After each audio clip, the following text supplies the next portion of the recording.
माता पिता का कर्तव्य है अपने पुत्र पुत्रियों को समय समय पर उपदेश दो। भैया घड़ा जब तक कच्चा है तभी तक ठोक पीट के बना लो उसको ठीक ठाक से। जब तक घड़ा कच्चा है तभी तक उसको ठोको पीटो। कुम्हार बहुत तेज पीटता है, जो कच्चा घड़ा कुम्हार बनाता है ना बहुत पीटता है, वो कितनी तेज तेज से आवाज आती है, लेकिन वह पीटता है, आवाज जरूर आती है। लेकिन आपने देखा होगा जब कुम्हार पीटता है ना तो अंदर एक हाथ लगा करके पीटता है, कहीं टूट ना जाए, कहीं बिखर ना जाए।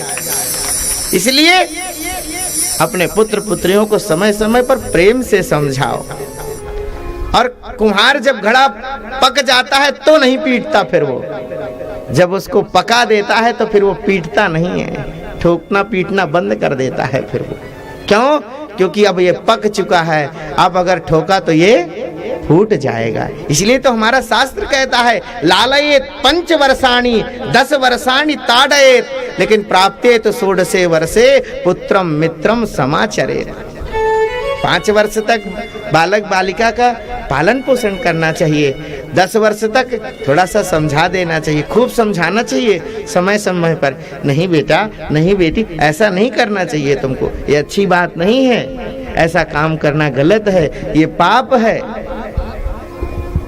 दादा के साथ ऐसा व्यवहार नहीं करते, दादी के साथ ऐसा व्यवहार नहीं करते, भैया के साथ ऐसा व्यवहार नहीं करते, भाई के साथ ऐसा व्यवहार, उसको समझाओ। कच्चा घड़ा है, संभल जाएगा। और घड़ा पक गया और तब तुमने समझाने का प्रयास किया तो वो कहेगा मम्मी चुप रहो, नहीं समझ लेना, भाग जाऊंगा घर छोड़ के अभी तुरंत ही। हाँ ऐसे कह देगा वो तो। हाँ और हो जाता है, ऐसा हो भी जाता है कभी कभी।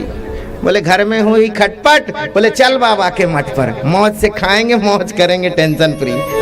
क्या घर में रोज खटपट, रोज खटपट। हाँ इसलिए बच्चों को अपने संस्कार दो, अच्छे से उनको पालो पोसो। भैया भागवत का फल भी यही है, बच्चों में संस्कार आना है।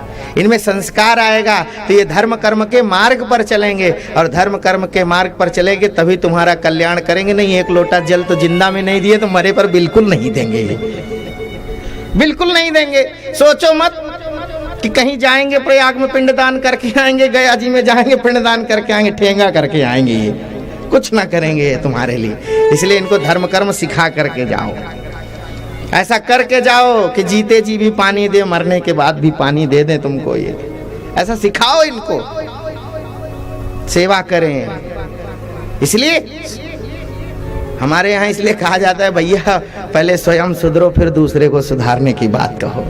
बोलो भक्तवत्सल भगवान की जय। भगवान ऋषभ देव काक वृत्ति को अपनाते हैं और अपने पुत्र भरत को राज सिंहासन पर बैठाते हैं।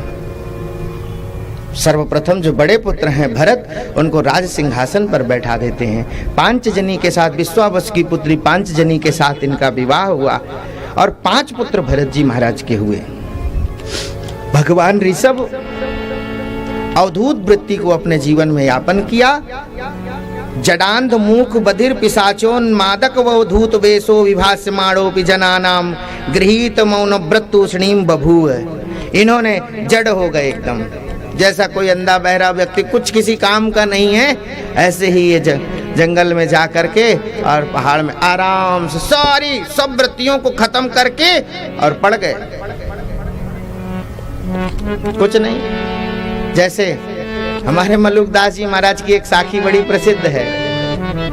अजगर करे न चाकरी, पंछी करे न काम, दास मलुका यूं कहें सबके दाता राम। अजगर किसी की नौकरी करने नहीं जाता, पंछी किसी के यहाँ काम नहीं करता है, ये भी अपने अजगर वृत्ति को अपना लिया और चक्क जंगल में मौज से रहे।